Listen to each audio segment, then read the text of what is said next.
Welcome everyone to the next edition of the Stay on Course podcast. Today I have Joanna Harabedian, and she is a faith-based relationship strategist, Amazon #1 best-selling author, From Solo to Soulmate, and former Miss America, who helps high-achieving women break unhealthy relationship patterns and build emotionally healthy, God-aligned partnerships.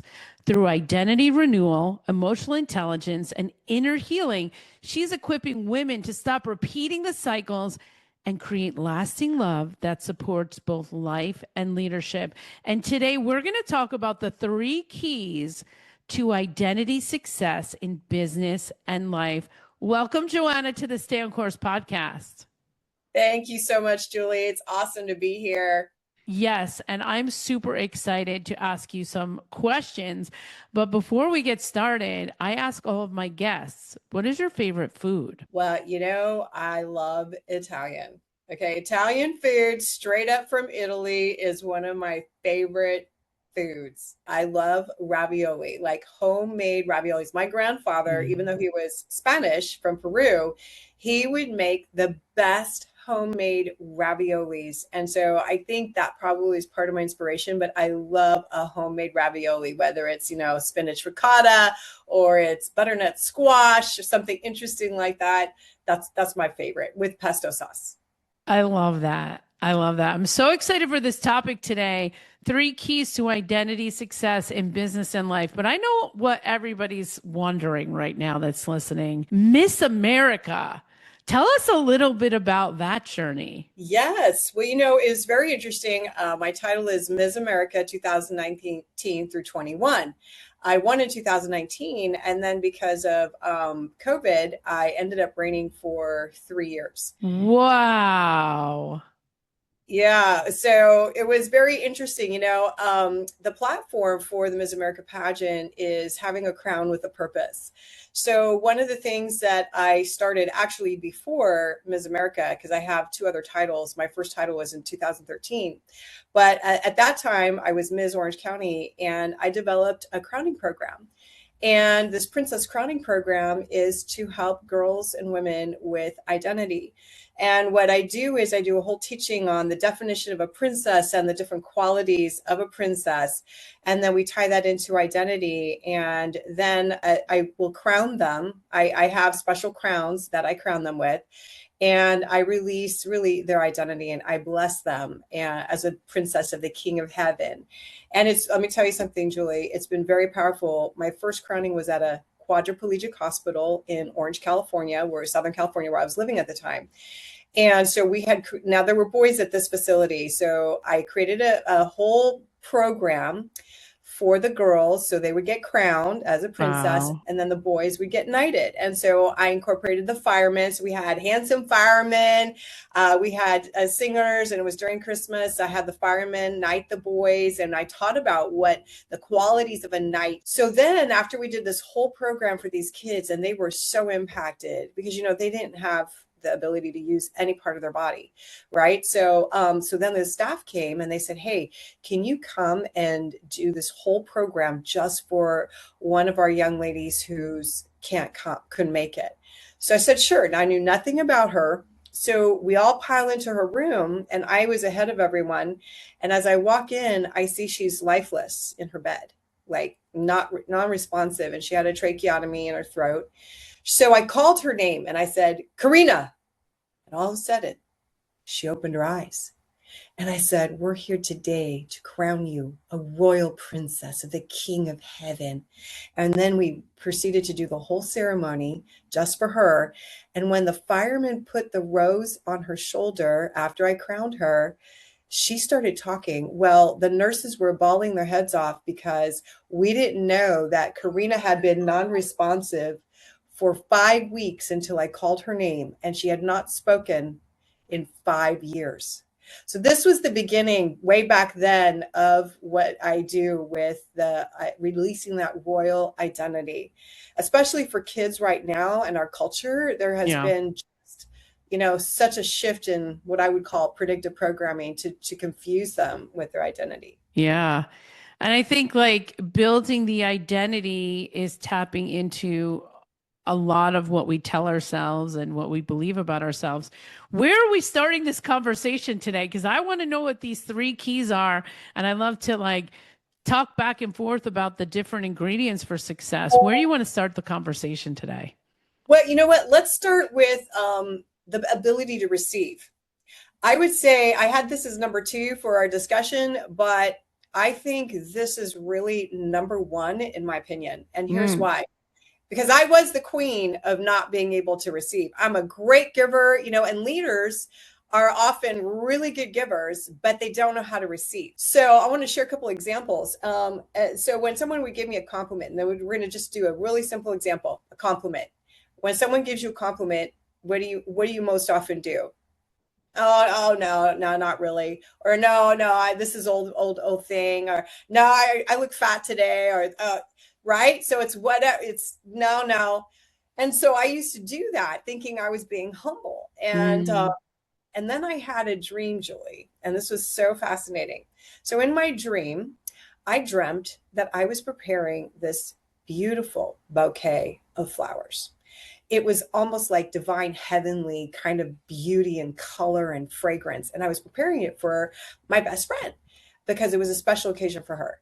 So I put all this time and effort, and then I give her this bouquet, and then she snatches the bouquet out of my hand, slaps me in the face with the bouquet, and petals are flying everywhere.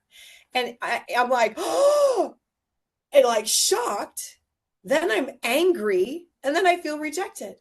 And then this voice spoke to me in the dream and said, "This is how you make other people feel when they give you a compliment. You reject them, they're angry, and you make them feel upset." And Wow. yeah. So let me tell you, that was a very powerful lesson for me. And now let's translate this into business. Okay. So you're in a business meeting and someone gives you a genuine compliment. Now, there's a difference between flattery and a compliment. A compliment is a sincere, hey, you look great. Flattery is trying to butter you up because they've got an agenda or a motive, right? It's very, very different. So I'm talking about compliments. But you're in a business meeting and someone says, "Hey, you gave great input on this proposal." And then you kind of go, "Oh, well, I wasn't really, there was some mistakes in there." Now, what have I just done with my colleague? I've just told them that I don't want their compliment. I've denied their gift because in the dream, the bouquet represented a compliment. Okay, so compliment is a gift. So now I've rejected that person. That's their first impression, especially if I've never met them before. I've really essentially called them a liar because I'm not agreeing. They're giving me a genuine compliment, which is their truth. And so now I'm calling them a liar subliminally. Right. And so now what I've done is I've created a wall, an invisible wall that this person's going to go, huh, right? They're going to pull back. So is that going to endear me to that person the next time I see them? No, not exactly. And are they going to give me a compliment next time they see me? Probably not, because they don't want to be rejected, especially men.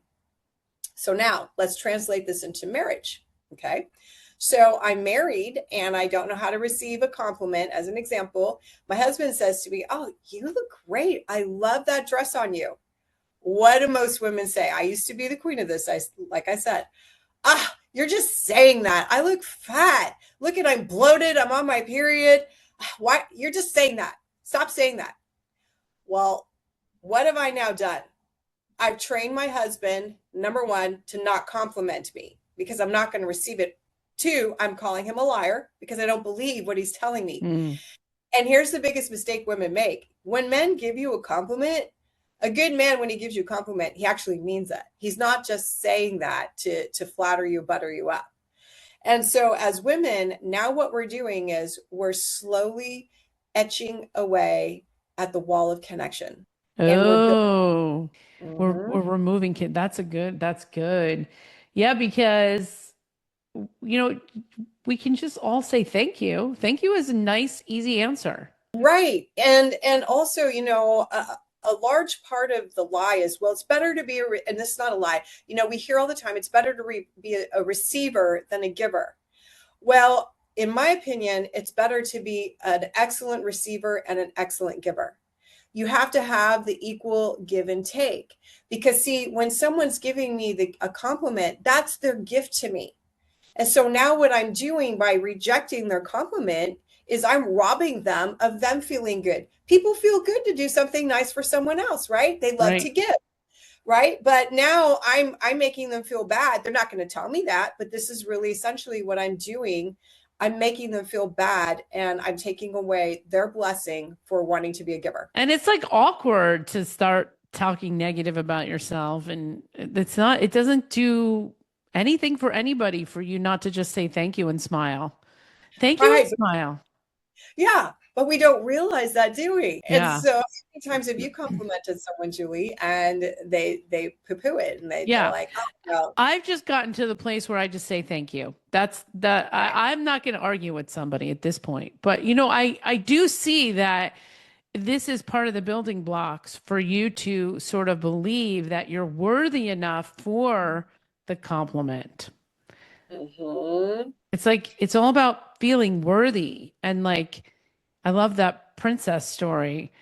So tell us, let's go back to the first one that we were going to talk about, self-awareness. Yes. Tell me a little bit about that, because I have something that I always talk about with self-awareness. Right. So one of the things that I teach, self-awareness it's a very powerful key.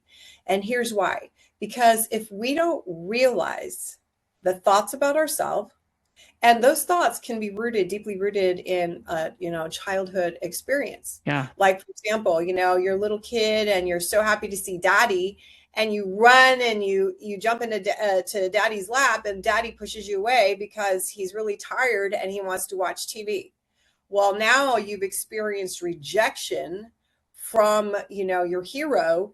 And so it's little things like that. Little keys unlock big doors, and big doors swing on small hinges, as my husband says all the time. And so now what happens is you're carrying this sense, this deep rooted rejection. But what happens is that becomes a cycle, it becomes a pattern, and then it becomes ingrained in your identity. So you're expecting people to reject you. There was a really interesting study that was done. When I was doing research for my book, From Solo to Soulmate, there was a study that was done on a group of women, and they were given a scar. It was a fake scar, so it was painted on with makeup and everything. And they were told that this was an experiment to determine how people perceive you. And they were going to have this fake scar put on them before they went to this job interview. And so, Oh, right now, here's the fascinating thing, Julie. You ready for this? So the women, before they left for the interview, were told that the makeup artist needs to touch them up. And they didn't know that the makeup artist removed the fake scar. So they're going into the interview thinking that they are marred. And now they have an expectation of how they're going to be treated. Now, here's the fascinating thing. When they went for the interview, the majority of the women, there was only one or two that didn't feel this way. They all gave feedback that they were looked down upon. They were not treated fairly. They were not treated the same as if they would have had a scar, and there was no scar on their face. hmm.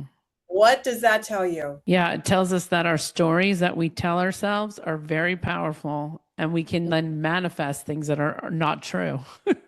Right. And that all comes down to what we're believing. And so you Yeah. brought up worthiness, and unworthiness is a huge thing for women in particular. They struggle with that a lot. But if you're not aware, if you're not digging deeper to uncover what is the root of that unworthiness, and because Yeah. that's why, then you're going to continue these patterns. And these patterns will continue in business, with your relationship with your husband, your spouse, your kids, your family. So it bleeds into every other area of our lives. And this Yeah. is why self-awareness is so, so important. I think like when you were talking about the father part, I was thinking about the father wound. So many people, especially women, I noticed that they are wounded because of the relationship they had with their dads, not with their moms. Like, well, maybe if they're kind of carrying the persona of their moms and their moms didn't think they were good enough. But for sure, if your relationship is not good with your dad or you didn't have a good sort of foundation there, that really hurts a lot of women from believing that they're worthy. Well, it does. And see, and that's why you have to dig deeper and kind of, okay, what am I feeling? I'm feeling unworthy. What's making me feel unworthy in this situation? It's very interesting. I have a friend whose father had committed adultery on her mom. My friend knew that her dad was cheating, but her mom wasn't willing to look at it. She was in denial in the beginning. So then what happened, my friend, she said she went through some coaching. She said what came up was when her father picked the other woman over her and her mom and her other sister, that made her feel like she was second best. So she wasn't as important. So what happened is she had this belief system that she wasn't as good as. And so what does that lead into? For her, she then would struggle with unworthiness, and she would also struggle with comparing and competing with other women. And she would compare herself to other women and then would become very aggressive. And so as she unpacked this, Wow. yeah, right.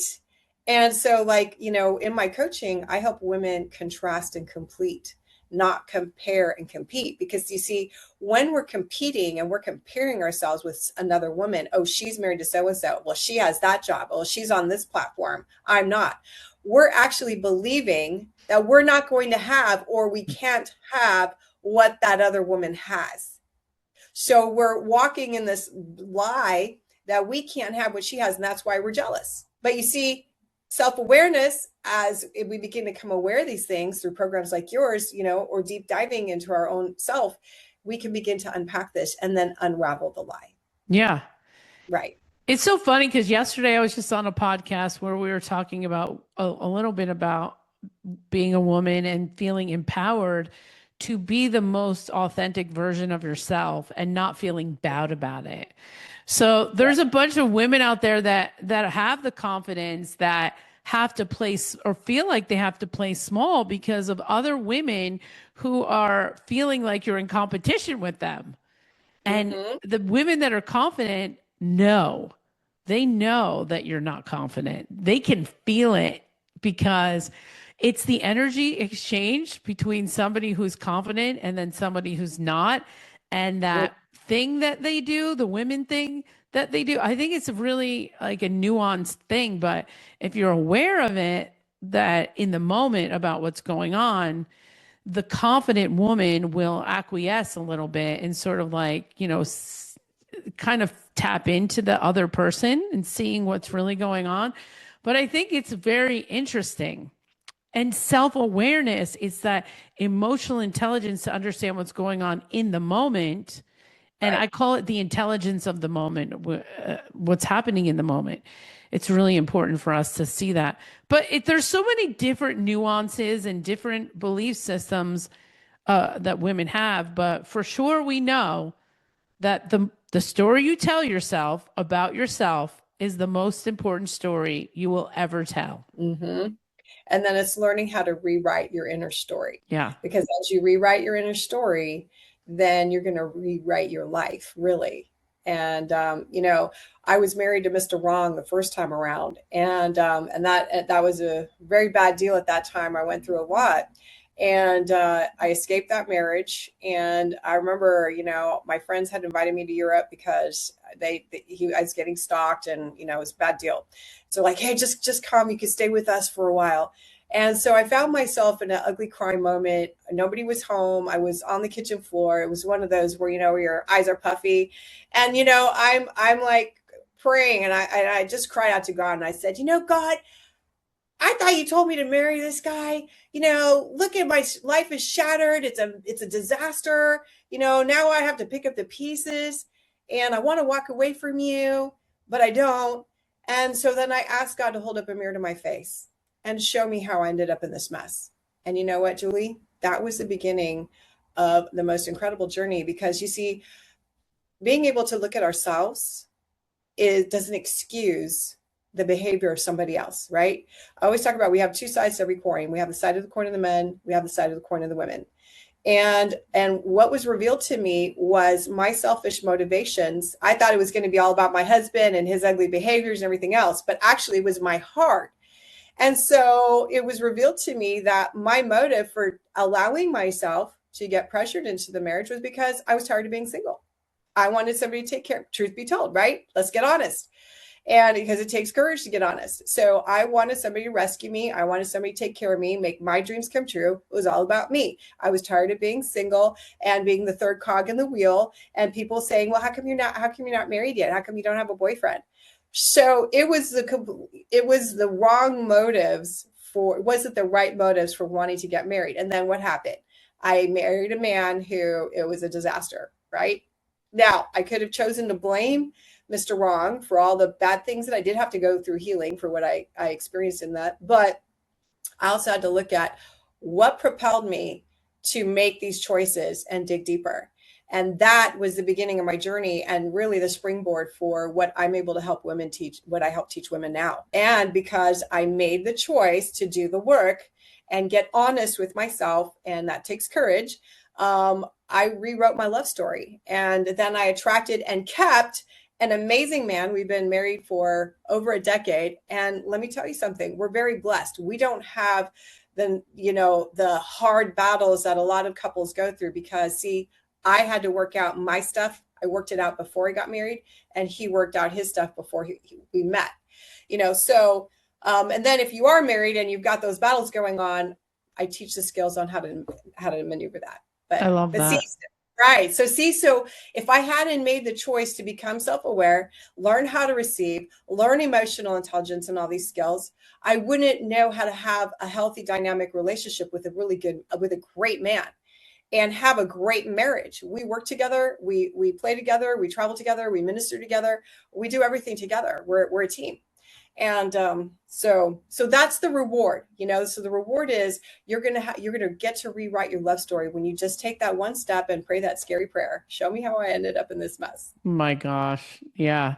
And it's Right. the growth work. We all have to do the growth work at some time. Yes. Because there's always going to be, I believe that we break twice. I have this concept that in our lives, we break twice. And after the second break, hopefully you figured it out and you've done the growth work so that you don't break the third time. Right. But, those two breaks where you sort of are faced up against yourself is not fun. But one of the things that I can say that happens in those times is if we're very self-aware, get to a place where we discover our purpose. Right. Exactly. And that's where alignment comes in. Wisdom alignment is what I call it. Because once you get to that place, you do discover your purpose because you discover who you are. You're not a wife. You're not a mother. You're not a daughter. You are individual diamond, and each individual diamond is unique. And here's what's cool about the diamond analogy. Diamonds are forged in the fires of the earth.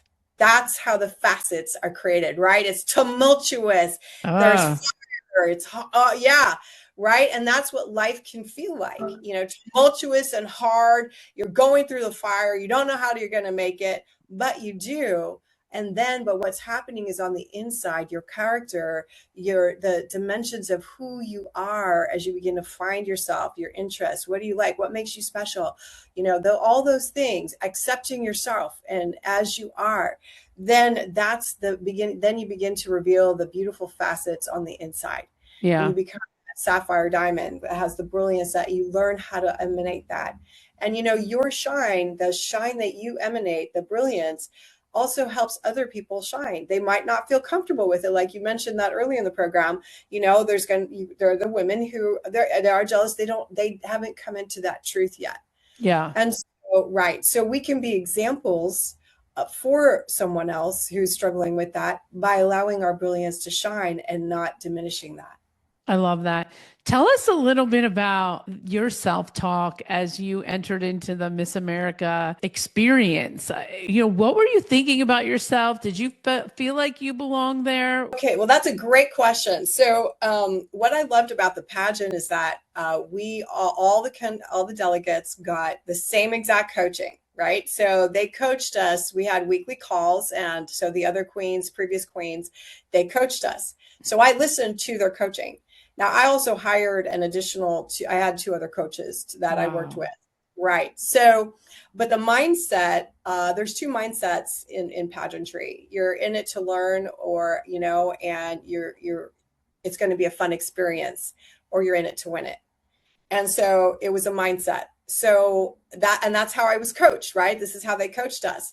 So my mindset was, that's my crown. This is my pageant. I'm winning it. Oh, you were serious. Okay. I was there, right? And see, it was mindset. I set that intention. Now Right. I had challenges, and so, like, for example, uh, in this particular pageant, the big thing was the pageant was the interview with the judges. This was the 3 minute panel interview with the judges, Wow. and a couple hours before my appointed time to meet with the judges, I was getting my makeup done and my hair, and my makeup artist accidentally, she was curling my eyelashes, and she accidentally clamped down on the skin underneath my eye.